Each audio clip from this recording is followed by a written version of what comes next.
Hey friends, welcome back. I want to introduce you to one of my bucket list itinerary items. This is RHS Chelsea. I have been dreaming of this for decades and I finally made it. We are going to do a couple of different things this week on the channel. Of course, at first you saw Chelsea in bloom. That was like the festival before the show. But today we're touring show gardens. We're seeing Monty Don. We're seeing Joe Thompson. I waited in line early and was able to just literally run in here, grab some beautiful early morning shots, and the crowds were still quiet. So come along. I'm gonna share my favorite of favorites, and we're gonna do probably a little overdub situation because the crowds have been insane. Friends, we are starting off strong here with our main man, Monty Don. This was so fun. I actually got to see him both days that I was at the garden. This footage right here was taken at literally 7:55 a.m. on day 2 because I learned on day 1, you got to get in there as soon as it opens. Beautiful, beautiful little water feature here. And I have another shot of it later, but up against the side of the house, there's a little spigot into a dog bowl. It is so cute. Also, look at this clipped beach ball. This is a purple beach. Botanical name is Fagus. And he used several of these clipped forms throughout the garden, which I think was a really smart move because the garden is very, very loose and unstructured. And unless you have a few moments of kind of like, I don't know, structure to hold it, it can look chaotic. Also, do you see right there? That is a little tiny dog path, which I also thought was a little detail that was so smart because from my experience of being a dog owner and landscaping for clients who have dogs, they're doing the perimeter. They have their little cut-through paths. And so designing that with kind of the thought of how a dog would move in a garden was just, it was superb.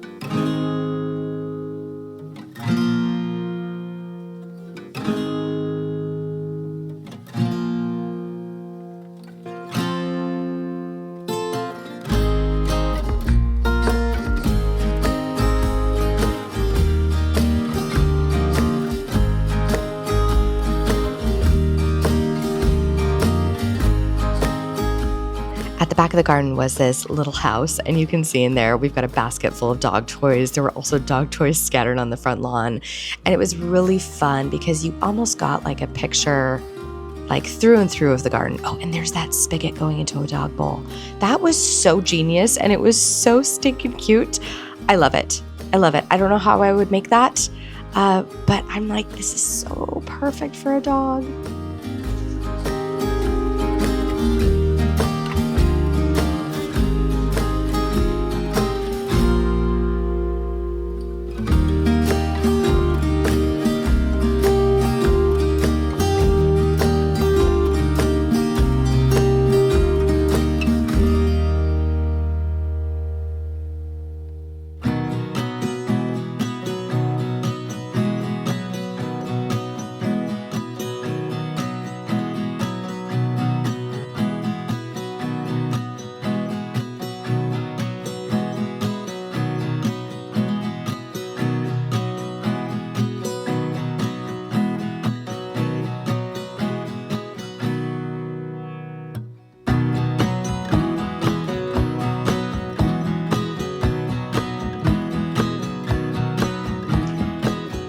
Next up, we have this beautiful Japanese tea garden. This one, best in show. As you can see, there's not a lot of crowds here because this was the next garden I raced to for footage.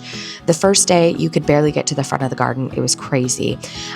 This one was so wildly different from anything else that was showcased there. And it was beautifully, beautifully done. A lot of restraint, a lot of space, great use of texture, great use of stone. And because he used so much restraint, it allowed the smaller details to really, really sing. So, of course, this beautiful Japanese tea house, the thatched roof, and then coming down here, just this tiny stone detail. It wasn't everywhere. It was just a singular little magic moment for people to enjoy. The rock signifying not to enter the pathway, that was incredible. And because all of the plantings were so minimal and exhibited such restraint, it allowed the forms of each one of these trees to absolutely sing. And so it really became sculpture on sculpture on sculpture. This was just absolutely beautifully done.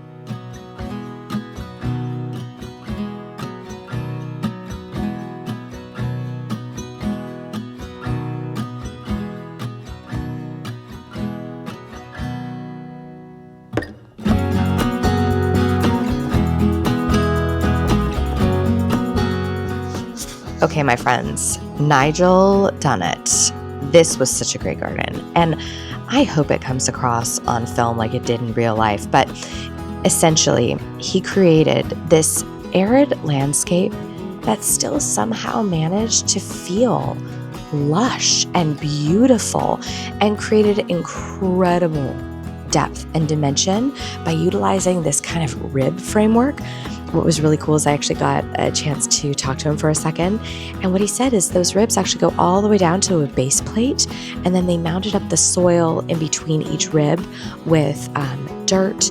And then the top, like 6 to 8 inches, is actually all sand. And then you can see right here, there's 2 benches that are emulating that kind of same ribbing pattern. And what he did is he was showcasing kind of the lushness that you can achieve with more arid plantings. Okay, the other thing I thought was great was his lighting. Do you see it right there? It's that teeny tiny little pathway light. And I thought, how refreshing is that? Just simple, understated, perfect.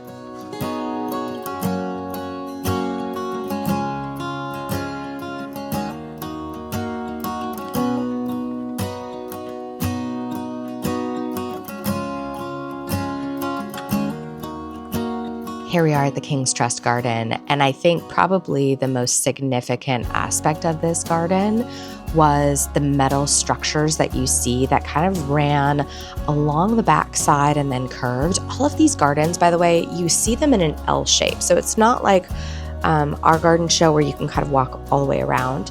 But beautiful, beautiful metal form, great little tiny water feature there. He achieved this kind of sense that you walk down into the garden, which I thought was really great. He also featured a ton of poppies, and that's actually what they were giving away. Of course, I can't bring them back to the US, but so good. The other thing that I noticed is he's using a very similar palette of that deep plummy purple and touches of yellow. Of course, whites as well, but really a beautiful garden, so sweet. A lot of daisies in this one. I didn't see that in other gardens. And here we are, a personal favorite, verbascum. Just love it.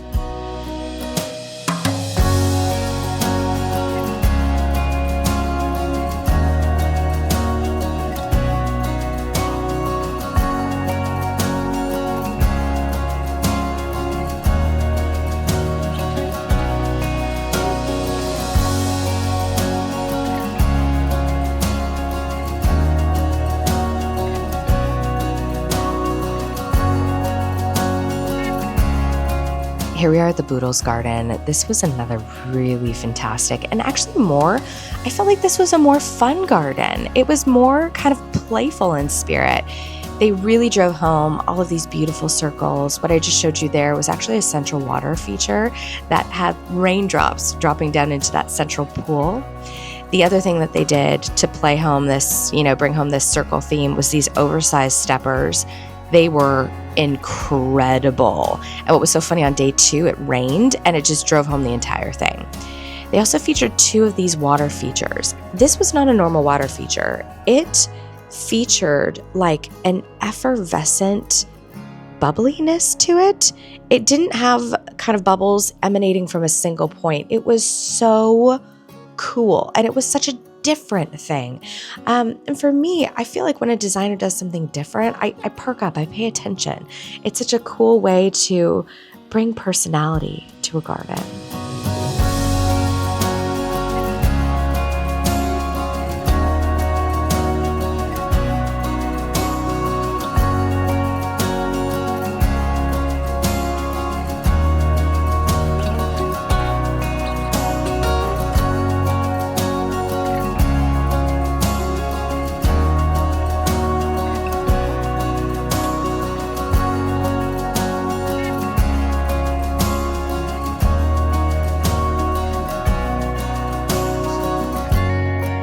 So here we are, Tom Hoblin for Garden of Compassion. This was really, I think what stood out to me about this one is the use of mixed materials.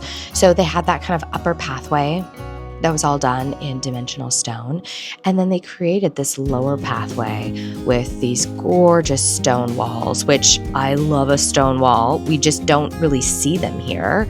And so that felt really special to me, and it really anchored in this entire seating area. I loved the curved wood mixed and backed against the firm stone walls. And then what was kind of neat is that as you went around, you got all these different little vantage points. That was a very sweet one just at the end, and it had a lot of space, a lot of breathing room, which was very cool.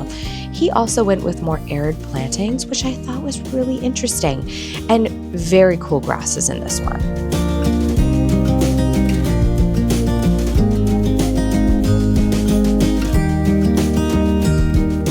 Okay, 30 minutes into the show, the designer of the award-winning garden has arrived, and just look at this.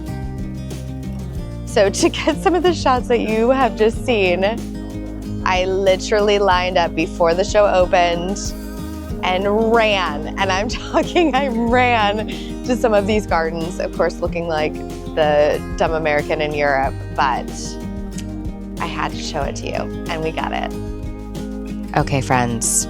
Joe Thompson, the Glasshouse Garden. You guys, this garden was so good. In fact, when we walked up, Brian, he looked at me because he was obviously taller and could see over everybody. He's like, oh, this is your garden for sure. I didn't even know this was Joe Thompson's garden. I kind of kept my viewership of the garden show to a minimum. It was so good. It had all of the things that I loved. It had stone. It had structure. Okay, by the way, this is taken from inside the garden because a girlfriend of mine knows Joe. They were going to do an interview together, and so she was able to get up inside the garden, which was so incredible. They also had this stream that ran all the way down through the garden that I don't think you could even see that well when you were standing on the perimeter. It was barely visible. So you guys, this is the ultimate sneak peek. I cannot believe I even got this footage. I tossed the camera to my girlfriend and I was like, film whatever you can. But again, her use of those clipped purple beech topiary forms, they were so good. Her palette was jewel toned and rich and really dynamic. Featured some incredible irises, incredible roses. I could probably wax on about this one for the next hour, but I'm gonna let you just take it in because her plant combinations were chef's kiss. They were so good, and I'm still dreaming about this one.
is a series of small space balcony gardens. I just love a small space because I'm a firm believer that you don't need some palatial garden to feel held and to feel loved and to feel that beautiful garden experience. So I'm going to take you through all of these gardens. I just grabbed a few quick panos of each one, but they give great ideas for building depth and dimension in a small garden space. So whether you have a balcony or a tiny townhome garden, just perk up your ears because there's some good stuff here. Like, come on, laying pavers on their side? It's good. It's so good.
Okay, now this next garden, I feel like what is most interesting about this garden is actually nothing that can be seen here. They particularly used a ton of AI features in this garden, like you can have a conversation with a tree, which to me is wildly wildly wonderful. So it almost seems as if, like, yes, this is a beautiful garden. Yes, they've used tons of reclaimed materials here, but what they're trying to do is almost like so much bigger than can be seen by just walking by this garden. So if you want more information, take a look online. This is the Avenad Intelligent Garden, and they use some really interesting specimen trees, really beautiful combinations of plants. By the way, this back feature here is constructed using felled trees that were diseased, and also the panels are infused with mycelium.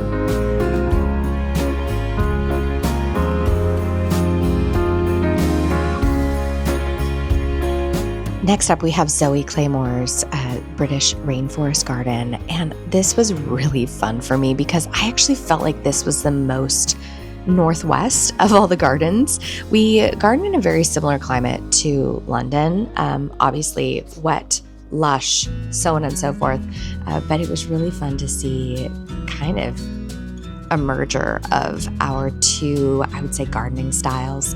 So tons of really lush foliage and ferns and lichen.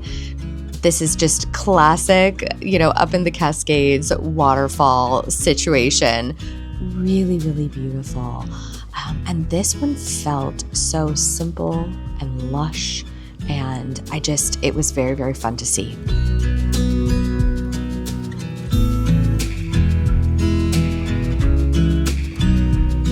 Next up, we have Ryan McMahon for Sea Wilding.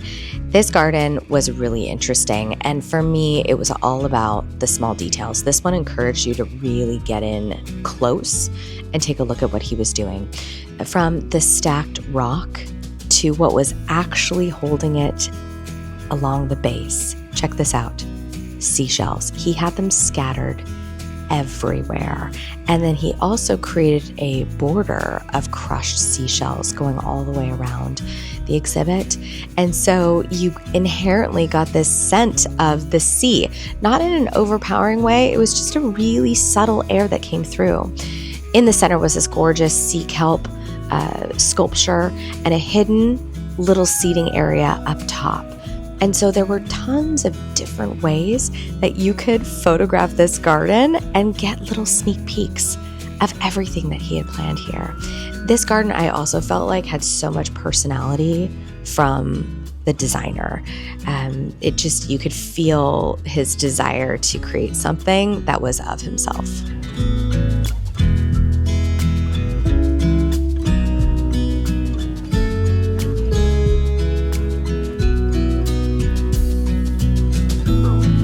White pants, ruined.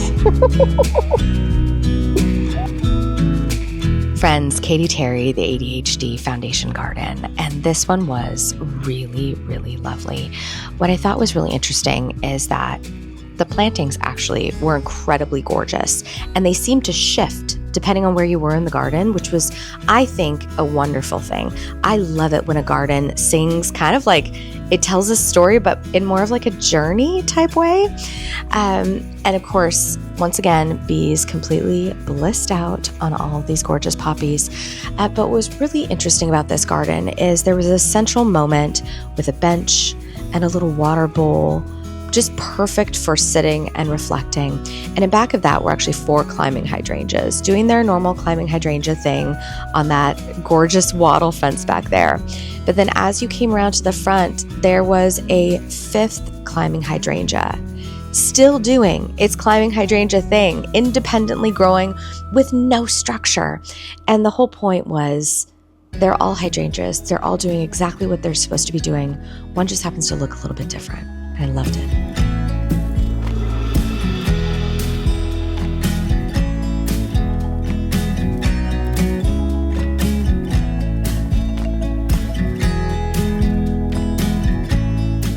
Friends, that is it for RHS Chelsea 2025. This has been the trip of a lifetime. We will see you in the next one. In the meantime, say hello to your garden for me.